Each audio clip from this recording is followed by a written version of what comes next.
The inverted mount kit for the Poly X30 will allow you to maintain a clean look in your room while having the X30 mounted under the monitor. The kit includes the VISA mount, wall mount, updated front X30 screen, extension brackets, and various screws.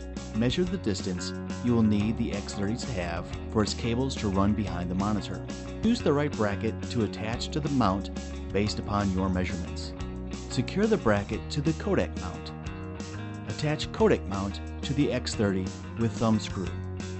Properly align the inverted mount brackets with the existing TV mounting brackets and tighten screws to ensure a snug fit. This may take a few minutes to ensure proper alignment. It is recommended to pre-wire the HDMI cable to the TV and run your other cables to make the final steps easier. Carefully remount the TV. Connect cables to the X30 and attach to the inverted mount.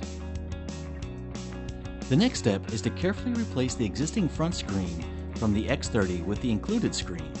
Do not use the existing screen. You can discard that or keep for later use.